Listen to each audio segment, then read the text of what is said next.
오늘 강림절 두 번째 주일을 맞이했습니다. 오늘 예배당 안에 들어오시면서 좀 변화를 느낄 수 있을 거예요. 먼저 중앙에 있는 기다림초에 불이 하나 더 밝혀졌어요. 이제 앞으로 두 개가 더 밝혀지겠지만 이 촛불이 하나씩 늘어난다는 의미는 주님이 오실 때가 가까이 왔다는 것과 또 불이 밝혀질 때마다 빛이 더해진다는 사실, 영적인 의미를 여러분 기억하시기를 바랍니다. 또 앞에 포인세티아 화분들이 쭉 있죠. 이제 마치 그 크리스마스 추리를 연상하는 화분이라. 그러나 이 포인세티아는 원산지가 멕시코예요. 또 이 꽃말은 축복 또는 희생이라는 의미가 있어요. 그래서 그 꽃말의 의미는 봐도 기독교 신앙과도 잘 어울리는 그런 이제 화분인 것 같습니다. 이제 성탄을 앞둔 남은 2주간, 전체로 말하면 4주간이죠.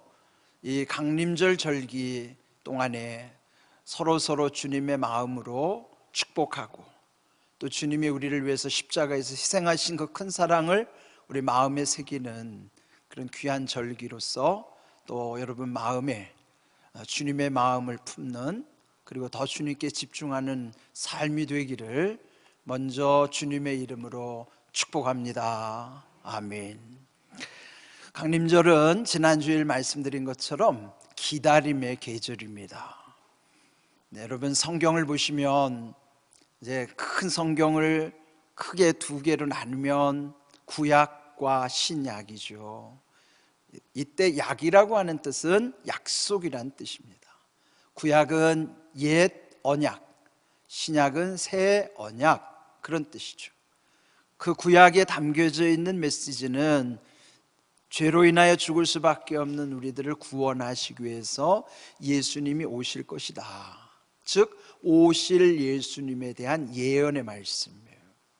그렇다면 신약에서는 이미 예언됐던 예수님이 오셨다고 하는 그 말씀, 성취에 대한 것과 또 더 중요한 것은 앞으로 예수님이 다시 오실 것이다. 하늘로 승천하신 예수님이 다시 오시겠노라고 우리에게 약속을 하셨어요. 그 다시 오실 예수님이 오시는 목적은 심판하시기 위함이에요. 처음에 오신 예수님은 구원을 위해서, 다시 오실 예수님은 심판을 위해서 오신다는 사실이죠. 그러니까 구약과 신약, 즉 오실 예수님, 다시 오실 예수님, 그 사이에 또 공통점이 있어요. 그것은 그 약속을 기다려야만 한다고 하는 것이에요.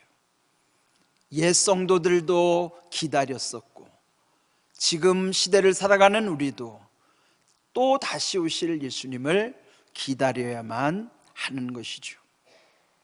기다린다는 것은 오래 참아야 되는 것인가? 기다리는 건 쉽지 않아요. 참는다는 것은 참 힘든 일이에요.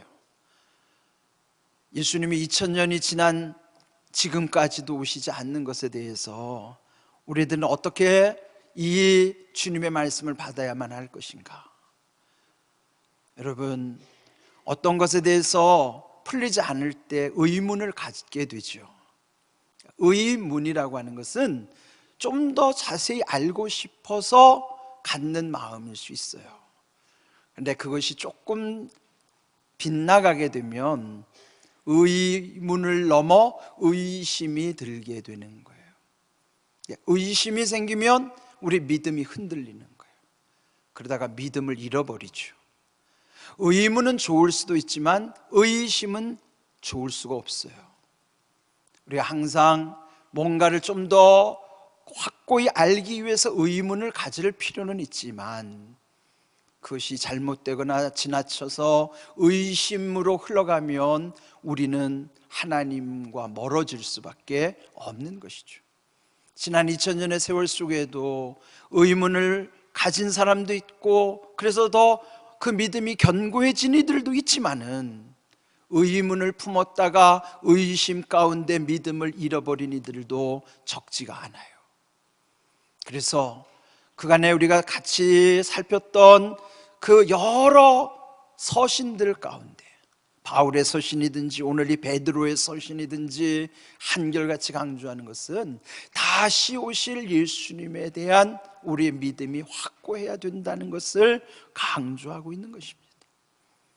오늘 이 말씀의 제목처럼 하루와 천년이라고 하는, 본문에 나오는 내용이긴 하지만 하루라는 것은 짧은 시간인 것이고 천년은 아주 길 수밖에 없는 시간. 하루는 사실 우리가 경험할 수 있는 시간이지만 천년이라고 하는 건 우리가 경험할 수 없는 시간이에요. 그런데 벌써 2000년이 지나기까지 예수님이 말씀이 우리에게 응하지 않았다고 하는 것은 이게 얼마나 더 기다려야 되고 기다림이 힘든 것인가를 알게 되는 것입니다. 하루든지 천년이든지 그것은 시간과 관련된 거예요. 그렇다면 시간에 있어서 하나님과 우리가 같을 수 있을까? 시간이라 하는 것은 우리에게 정해진 것에 경험할 수 있는 것이 시간이에요. 우리의 시간의 최대치는 내가 태어나서 죽을 때까지 경험할 수 있는 시간치가 나에게는 최대치예요. 그러면은 나의 시간 속에 하나님을 꽤 맞출 수 있을까요? 하나님은 내 시간 너머에 계시는 분이에요. 그래서 하나님은 시간에 구애받지 않으시는, 하나님은 영원하신 하나님이에요. 시간은 우리에게 허용되는 것이지 하나님께 허용되는 게 아니에요. 하나님은 영원하신 하나님이세요. 그렇기 때문에 우리는 과거와 현재와 미래라는 것도 지금 이곳에서만 경험하는 여기 짧은 순간만이 내가 느낄 수 있는 것이지, 지나간 과거나 앞으로 다가올 미래에 대해서는 우리는 볼 수가 없어요. 그렇지만 하나님은 우리의 과거도 현재도 미래도 그 하나님의 눈에는 하나로 다 보여지는 거예요. 그래서 하나님의 시간을 일컬어서 영원한 현재라고 말씀하는 거예요. 영원한 현재 안에 계신 하나님만이 우리의 모든 것을 다 통찰하고 계시는 것입니다. 그래서 시편 90편 2절에도 보면 산이 생기기 전, 땅과 세계도 주께서 조성하시기 전, 곧 영원부터 영원까지 주는 하나님이시니이다. 영원이라고 표현할 수 있는 그분은 오직 하나님 한 분밖에 없으신 거예요. 그런데 오늘 그 문제를 이제 여기서 베드로가 지적해 주는 거예요. 오늘 읽은 8절을 보시면 주께는 하루가 천년 같고 천년이 하루 같다는 이 한 가지를 잊지 말라. 하루를 하나님께서 보실 때는 하나님의 하루는 우리에게 천년에 해당될 수도 있고 또 우리의 천년이 하나님께 하루가 될 수도 있다는 것을 말씀하시는 거예요. 지금 이 말씀을 누가 우리에게 전해주는가요? 베드로 사도가 전해주는 거예요. 베드로가 누군가요? 예수님의 12제자 중에도 가장 뛰어난 제자, 수제자예요. 예수님과 늘 동고동락을 함께 하면서 때로는 꾸중도 많이 듣고 칭찬도 받기도 하고 인정받았던 그 베드로. 여러분, 베드로가 어떻게 죽었죠? 성경에는 기록되지 않았지만 교회 역사의 전례에 보면 베드로는 십자가에 거꾸로 매달려서 순교를 했어요. 예수님은 십자가에 매달려서 돌아가셨지만 자기는 예수님처럼 그렇게 할 수 없다고 오히려 거꾸로 십자가에 매달려 죽었던 그 엄청난 믿음을 소유한 베드로. 그가 이 초대교회 믿음이 흔들리는 성도들에게 왜 예수님의 재림이 이렇게 늦어지는가에 대해서 오늘 이렇게 말씀해 주는 거예요. 그래서 오늘 이 말씀이 우리에게도 베드로의 증언이기 때문에 더 신뢰하게 되는 거예요. 그 말을 누가 하느냐에 따라서 신뢰도가 정해지잖아요. 만약에 예수님과 별로 상관이 없는 사람이나 유명한 어떤 사람이 말했다고 해서 그걸 믿을 수는 없어요. 그러나 베드로가 증언하는 일이기 때문에 이 말씀에 무게가 실리는 거예요.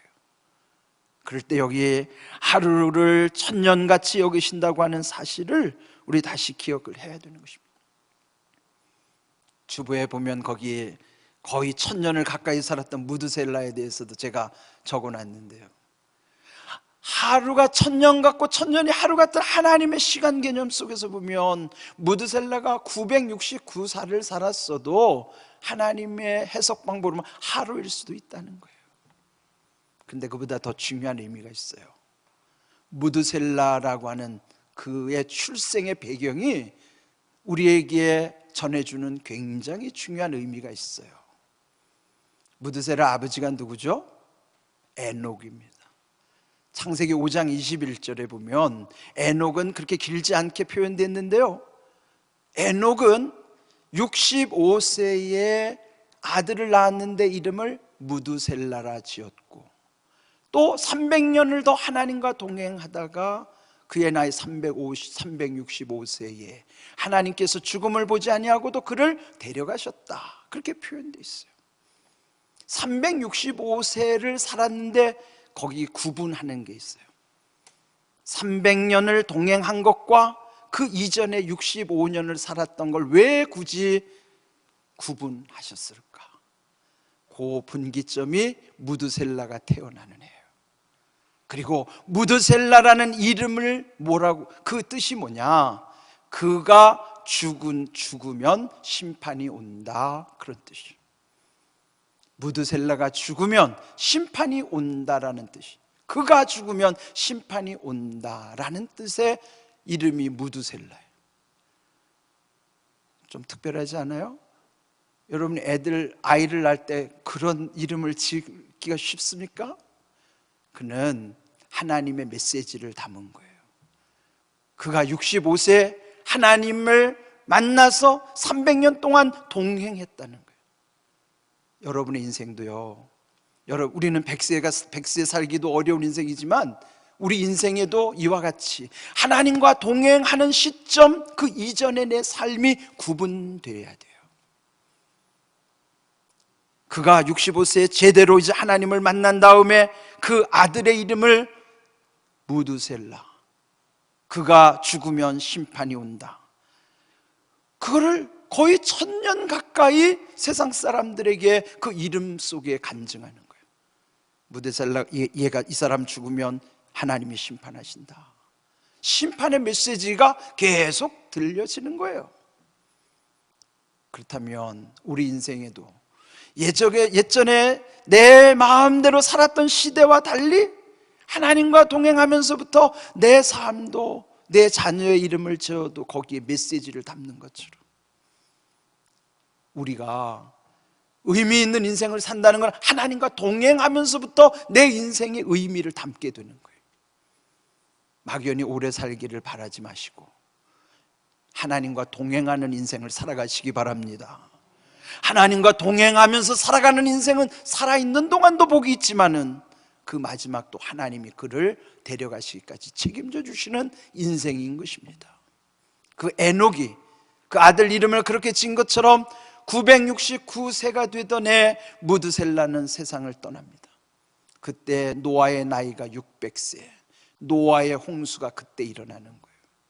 노아의 홍수의 심판이 무드셀라의 죽음과 함께 하나님의 메시지가 이루어지게 하시는 거예요. 그렇다면 그 1000년의 세월 속에 오늘 이 말씀처럼 하나님께는 하루가 1000년 같고 1000년이 하루 같다는 말씀이 무드셀라의 인생 속에도 계시되는 사건인 것을 우리는 이해해야만 하는 것입니다. 오늘 이 말씀 속에 하루와 1000년이라고 하는 시간의 차이가 어떤 의미가 있을까요? 베드로후서 3장 9절 전반부에 보시면은 주의 약속은 어떤 이들이 더디다고 생각하는 것 같이 더딘 것이 아니라, 그렇게 말씀하십니다. 우리 생각에는요, 뭔가 이 시간, 시계에서 가리키는 시간과 달리 누군가는 빨리 지나가기도 하고 누군가는 더디 지나가는 것 같기도 해요. 그는 내가 어떤 인생을 사느냐에 따라서 시간이, 느낌이 다른다는 거예요. 여러분도 그럴 거예요. 왜 이렇게 시간이 안 가? 아니, 왜 이렇게 시간이 빠르지? 그는 시계의 차이가 아니죠. 똑같은 시계인데 우리의 마음, 내 삶의 자세, 나의 신앙의 관점에 따라서 그 시간이 빠르기가 달리 느껴지는 거예요. 그런 차에서 보면 주님이 오시겠다고 한 것이, 그것이 하나님이 말씀하신 것과 우리의 느낌이 다르다는 거예요. 우리의 생각과 하나님의 생각이 다르다는 거예요. 우리는 더디다고 생각하지만 하나님이 보실 때는 이게 더딘 것이 아니라고 말씀하시는 거예요. 그럼에도 불구하고 우리가 느끼기에 왜 이렇게 늦을까? 2000년이 지난 시기에 왜 아직도 이루어지지 않았을까? 그에 대한 베드로의 답변이 굉장히 중요해요. 3장 9절 후반부에 보면 오직 주께서는 너희를 대하여 오래 참으사 아무도 멸망하지 아니하고 다 회개하게 이르기를 원하시느니라. 왜 주님이 늦게 오시는가? 아주 중요한 것은 하나님의 마음이 한 영혼이라도 더 구원하시기 위함이라는 거예요. 아무도 멸망당하지 아니하고 회개함으로 구원을 얻기를 원하는 것이 하나님 아버지의 마음이에요. 그 긍휼하심, 그 사랑의 마음이 하나님 아버지의 마음이라는 거예요. 그렇다면 우리는 하나님의 말씀을 진리로 받아들이고 믿잖아요. 오늘 이렇게 주님이 다시 오심을 기다리는 이 시간 속에 먼저 우리가 헤아려야 하는 것은 하나님 아버지의 마음이에요. 하나님이 한 영혼이라도 더 구원받기를 원하시니까 이렇게 주님이 지체하시는구나. 하나님의 마음을 먼저 헤아릴 줄 알아야 하나님이 기뻐하시는 거예요. 왜 안 와? 라고 의문과 의심으로 가는 게 아니라 하나님의 마음 가운데 한 영혼이라도 더 관심을 기울이는 그런 마음. 그래서 우리 교회나 가정과 우리의 삶이 한 영혼이라도, 내 주변에 있는 한 사람이라도 하나님의 마음 가운데 구원받을 수 있도록 우리가 기도하고 힘쓰는 것, 그건 하나님이 기뻐하시는 일이에요. 하나님이 원하시는 바예요. 그렇다면 무한정 기다리실까요? 그러면 어떻게 다시 오신다는 것일까요? 오늘 10절에 보시면 재림의 때는 도둑같이 오리니라고 말씀하십니다. 아마 여러분들 중에는 도둑을 맞아보신 분도 있을 거예요. 만일 도둑이 올 줄을 알았다면 도둑을 안 맞았을 거예요. 방심하고 있을 때. 도둑이 무슨 예고하지 않잖아요. 무슨 사인을 주는 것도 아니잖아요. 그와 같이 주님이 다시 오실 때는 마치 그냥 아무 일도 없을 것 같은 그런 평안한 때에 주님이 그때 호련히 오신다는 거예요. 이 말씀 왜 주셨을까요? 방심하지 말라는 거예요. 게으르지 말라는 거예요. 자만하지 말고 교만하지 말고 태만하지 말고 항상 주님이 오실 때를 기다리는 믿음으로 살아가라고 하는 것입니다. 그것을 위해서 우리는 또 2020년도에 강림절기를 통해서 훈련하는 거예요. 훈련한다고 하는 것은 여러분, 이 기다리는 사람의 삶의 태도가 중요한데 그 삶의 자세를 우리에게 훈련시켜 주시기, 가르쳐 주시기 위해서 오늘 읽은 11절, 12절 말씀에도 보면 그렇다면 너희가 어떤 사람이 되어야 마땅하냐? 질문하고 있어요. 재림 앞에, 주님의 다시 오심 앞에 우리는 어떤 자세로 살아야 하는 것이 온당한 것인가? 여기에 답을 얻어야 돼요. 여기 크게 두 가지 말씀하셨습니다. 거룩한 행실과 경건함으로 하나님의 날 즉 주의 재림하심 임하기를 바라보고 간절히 사모하라. 바라보라는 건 소망하라는 뜻이고요, 간절히 사모하라는 건 그렇게 기도하라는 거예요. 주님이 다시 오심에 대해서 소망하면서 기도에 힘쓰라는 것입니다. 그럴 때 우리의 마음가짐, 삶의 태도는 거룩한 행실이어야 되고 경건함이어야 한다라고 하는 것입니다. 거룩한 행실이나 경건함은 둘이 아니에요. 강조하는 거예요. 경건이라고 하는 헬라어는 유세베이아라는 두 단어로 합쳐진 거예요. 유라고 하는 것은 영어로 good, 좋다라는 뜻이죠. 복음을 헬라어는 유앙겔리온이라 유가 들어가거든요. 좋은 소식이에요. 앞에 유가 좋다는 뜻이거든요. 여기도 유세베이아 할 때 유는 좋은이란 뜻인데 뒤에 세베이아는 두려움이란 뜻이에요. 그럼 합치면 뭐가 될까요? 좋은 두려움이에요. 아니, 세상에 좋은 두려움이 존재하나요? 세상에 좋은 두려움은 없어요. 하나님께만이 좋은 두려움, 유세베이아가 있는 거예요. 세상의 두려움은 불안함이 같이 들어오는 거예요. 세상의 두려움은 나는 불안해지기죠. 그런데 이 경건함에 이르는 경건 유세베이아는 내 안에 평안함이 있으면서도 하나님을 두려워하는 거예요. 좋은 두려움이죠.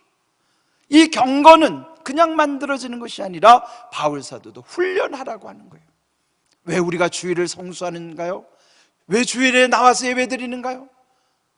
그 모든 과정이 유세베이아 훈련을 통해서 이 좋은 두려움, 마땅한 두려움, 온전한 두려움을 갖게 되는 거예요. 그 두려움이 하나님 앞에서의 이 유세베이아 좋은 두려움이 우리의 믿음을 지키고 세상에서 넘어지지 않게 하는 거예요. 왜 그리스도인들이 세상의 유혹에 약하죠? 하나님을 두려워하지 않기 때문에 죄 앞에서 너무 무기력하게 넘어지는 거예요. 유혹 앞에서, 고난 앞에서 왜 쉽게 무너질까요?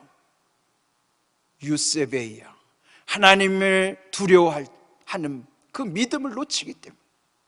좋은 두려움을 가지면 늘 평안한 가운데서도 하나님을 두려워하면 모든 유혹을 다 이길 수 있어요. 여러분이 교회에 오실 때마다 하나님 앞에 경건을 구하셔야 돼요. 우리의 하나님 앞에서 오늘 말씀대로 거룩한 행실과 거룩함을 하나님께 구해야만 하는 거예요. 주님 앞에 올 때마다 이 훈련이 되어질 때에 우리 믿음이 점점점 더 온전해져 가는 것입니다. 이제 제가 이 말씀 묵상하면서 결론은 하나님의 마음을 우리가 어떻게 우리 마음에 새길 것인가, 이 재림이 지체되는 중요한 이유와 목적은 아무도 멸망받지 아니하고 다 회개함으로써 구원에 이르게 하시는 것이라는 거죠. 하나님의 긍휼하심과 하나님의 사랑이 그 속에 담겨져 있는 거예요. 그 하나님의 마음을 실천하는 걸 일컬어서 뭐라고 그래요? 그걸 전도라고 하는 거예요. 전도, 그는 뭐예요? 말씀을 전하는 것, 그것이 전도예요. 그리고 또 하나의 전도가 있어요. 그게 뭐냐면 본말 전도. 우리말로는 이게 무슨 말인지 구분이 안 되죠. 그냥 한문은 뜻글자니까 뜻으로 풀어보면 앞에 복음을 전하는 전도는 구원을 위해서 말씀을 증거하는 그 전도에 전할 전자에다가 길도자를 쓰는 거예요. 길, 즉 복음, 진리를 전하는 거예요. 이건 하나님의 마음으로 우리가 이 일을 감당하는 아주 좋은 것이죠. 그런데 위험한 전도가 있어요. 위험한 전도는 본말 전도예요. 이 본말은 한문을 보세요. 본과 말이라고 하는 건 다 나무의 옆에 찔러진 그 빗장이 어디에 위치해 있는가, 전에도 제가 말씀드렸죠. 다 나무 목자에다가 그 밑에 뿌리에다가 걸어 놓은 것, 그거는 근본 본자, 뿌리 본자, 생명을 상징하는 뜻이에요. 좋은 거죠. 그런데 하나님께서 그 짝대기를 빼다가 저 나무 꼭대기 위에다가 더 걸어 놓으면 그게 끝말자예요. 그러면 끝난다는 거예요. 그러면 본과 말이 전도된다고 할 때 이 전도는 뒤집어진다는 전도예요. 뿌리와 이 꼭대기가 뒤집어지면 어떻게 돼요? 죽는 거예요. 끝나는 거예요. 그러니까 위험한 전도죠. 이 전도는 언제 일어날까요? 하나님의 심판의 때에 본말 전도가 되는 거예요. 하나님이 하시는 본말 전도.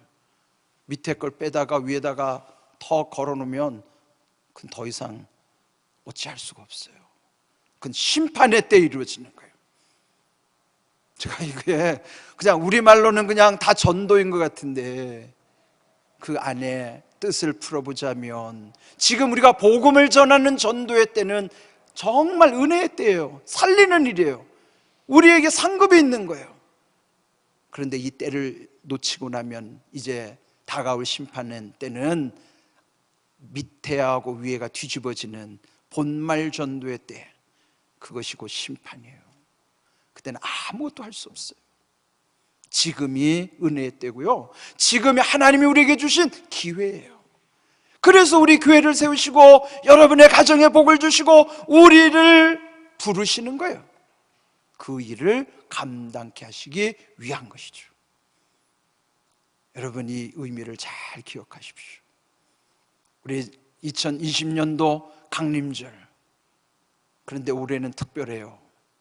이 코로나 위기의 상황이 1년 내내 이렇게 왔기 때문에, 그런데 어떻게 보면 하나님의 섭리를 우리가 좀 깨달아야 할 필요도 있어요. 왜 하나님이 전능하신데 우리의 기도를 들어주시지 않고 왜 빨리 이 코로나를 거두지 아니하실까? 많은 기도 가운데 보면 빨리 끝나게 해달라는 기도를 많이 들어요. 교회들마다 다 빨리 끝나게 해달라는 기도를 하잖아요. 근데 그 기도보다 더 중요한 것은 코로나 가운데 하나님의 섭리를 깨닫고 하나님의 섭리가 이루어지는 것이 더 중요한 거예요. 하나님의 선하신 뜻이 이 코로나 속에서 이루어지고 하나님의 선하신 뜻이 온전히 속히 이루어짐으로 이것이 화가 변하여 복이 되게 하신 것, 전화위복이 되는 것이 훨씬 더 중요한 거예요. 코로나를 빨리 끝내게 달라고 하는 기도보다 더 중요한 것은 코로나를 통해서 하나님이 이루시려고 하는 하나님의 선하신 뜻을 구하시기를 바랍니다. 그게 우리에게는 훨씬 더 중요해요. 그래야지 우리가 고난당하는 이유가 있는 거예요. 그걸 깨달아야죠. 그럴 때 이 올 한 해 더 우리는 하나님을 찾을 수밖에 없는 시간을 살았어요. 그러면 영적으로는 우리에게 유익한 시간인 거예요. 하나님이 아쉽지 않은 시대를 살아가는 것은 영적으로 위기입니다. 그러나 하나님을 찾을 수밖에 없는 환경은 비록 시대를 어렵게 살아갈지라도 하나님을 향하여 부르짖을 수 있다면 오히려 이 고난은 우리에게 유익한 고난인 줄로 믿습니다. 여러분, 무조건 평안하기만이 그게 복이 아니라 우리의 갈급함, 우리의 결핍됨 속에서 하나님을 갈망하는 것이 은혜예요. 그래서 2020년도의 강림절은 더 하나님께 집중할 수 있기 때문에 우리에게는 은혜의 때인 것이고, 또 이런 훈련을 통해서 우리의 믿음이 더 온전해지고 거룩한 행실을 경건함으로 세워져 가게 하시는 것, 그걸 깨닫는다면 오히려 지금의 이 시기가 하나님의 은혜를 체험하는 더 좋은 시간인 줄로 믿습니다. 오늘 이 주신 말씀을 마음에 잘 새기십시오. 하루와 천년에 대해서 우리의 생각으로 판단할 것이 아니라 하나님이 지체하시는 이유, 그리고 우리에게 이 상황 속에서 하나님이 기뻐하시는 생명을 얻는 일에 힘쓰게 하도록 그 가운데 우리의 사명에 눈을 뜨는 그 교회와 가정, 우리 개인의 삶, 또 우리 자녀들의 미래를 하나님의 선하신 뜻 가운데서 열어주시는 기회가 될 수 있기를 주님의 이름으로 축복합니다. 아멘. 우리 함께 동성으로 기도합시다. 가정에서 기도하는 예배드리는 이들도 여러분의 목소리로 하나님께 기도하시기를 바랍니다.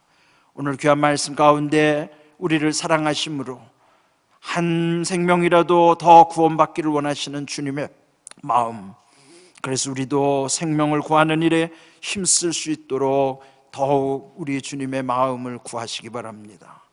또한 거룩한 행실, 경건함으로 우리를 훈련시켜 주심을 믿고 감사하십시오. 그 하나님의 뜻을 이루는 교회와 가정과 우리 개인과 자녀들의 미래를 생각하십시오.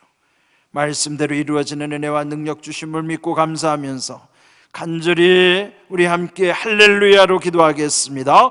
할렐루야. 아버지의 그